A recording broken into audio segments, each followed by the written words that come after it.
So this is what all of that sounds like in video format. So CBS was also out talking with a group of individuals after the debate occurred. And here's what that conversation sounded like. This is a swing area. And of course, we've got a range of reactions from our voters who watched this entire debate. I just want to go down the line with all of you and just very quickly tell me who you believe won this debate tonight. We'll start with you, Bridget. Definitely Kamala Harris. I would say Kamala Harris. Donald Trump. And tell me why. He spoke fast. She just basically repeated everything that Biden has said in the past. What were your thoughts? Donald Trump made a strong closing statement by saying, why didn't they do all the things that she's proposing during the 3.5 years that they've been in office? And Biden did this entire moderate stance back in 2020, and she's trying to do it again in 2024, but she didn't talk about her policy changes between 2020 and 2024. Her whole centrist moderate stance is just a facade. Nice. You're someone who said that you support Kamala Harris. How do you respond to that? I think that Kamala has a lot of good plans for the future, and I think that since she wasn't the one that was mainly in charge, even though she is vice president, there is Congress and there is checks and balances, so she can't do everything. I think that with her being more in power with president, I think that she would be able to do a better job. Robert, I know we started off the evening where you said you're not sure who you may support. Did this debate change your mind in any way?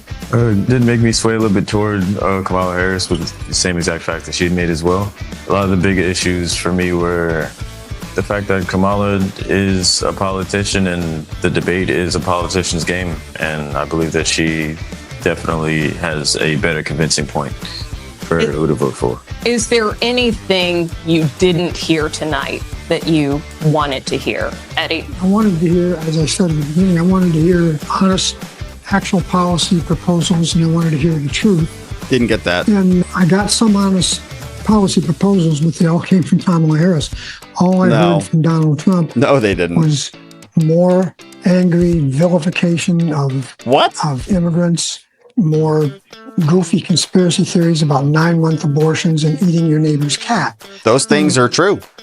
Those aren't policy proposals, and I really was looking for something like that. We want to stop immigration so that it doesn't result in those consequences. Illegal immigration. Our broken immigration system. There we go. Since we really haven't had substantial immigration reform since the 1980s and even further back to the 1960s. And a lot of those decisions made in the 1960s and 1980s have caused this immigration problem that we currently have right now. Yeah. And I was hoping that both of them would talk about immigration and how they would fix immigration. But while Trump attempted to say that there is a problem with immigration and that those that have come here legally should be deported, she really deflected on immigration and didn't take responsibility or Biden's responsibility for letting people in illegally. Sounds like some of you would like to hear more. That being said, quick show of hands. How many of you feel that there should be another debate? All of you. Absolutely. 100%. Absolutely. With who? What network? Depends where that goes. Definitely not for another ABC debate. That was just a hatchet job or something similar to that. So if this is going to be the routine that they are engaged in for their debates where it's just a 3-on-1 dogpile, there's no reason to do another debate like that. Now, we'll see if there is another debate. Of course, we always like debate just for the political blood sport, but it was a propaganda fest. It was a 3-on-1 attack. And it's interesting. This is the panel, and the one young man who's the most articulate there with an understanding of the policy is voting Trump, obviously. So there's more. This was another one from our friend Kenekoa the Great on X. He got this short clip over from CNN. Here was one woman on a focus group. Was actually going to make our country better. And we're in an incredibly unique situation where we've had both of the candidates in office before, and we've gotten to see what they would do.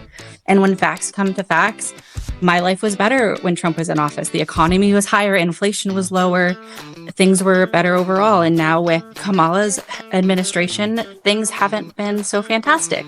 And she's saying she can fix the problems that her administration has caused, but I just don't know if I can afford to take that risk. Yes, exactly. And there's going to be a bunch of people out there who have that exact opinion because it's the truth. It's exactly what we're all experiencing.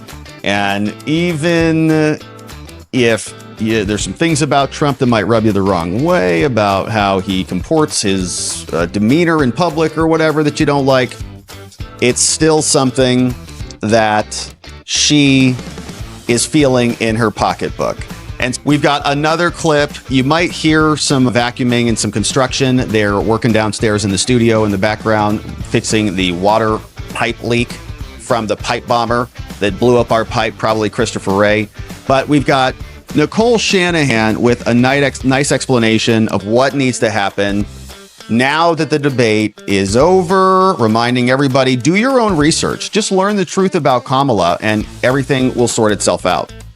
I just finished putting my daughter to bed and wanted to share my thoughts on living in America today. You probably watched this while also thinking about a chronically sick child, a parent, or a friend. On issues of healthcare, we don't need more sick care programs. We need less sick people and healthy food. And that is precisely the plan we have in motion with President Trump. I can personally tell you that the worst part of watching tonight's debate for me was the American public couldn't see who is standing behind each candidate. Behind Trump is a whole movement of Make America Healthy Again and putting an end to the industrial war complex. Behind Kamala are the BlackRock executives who are running offices out of Kiev. And she's exactly right.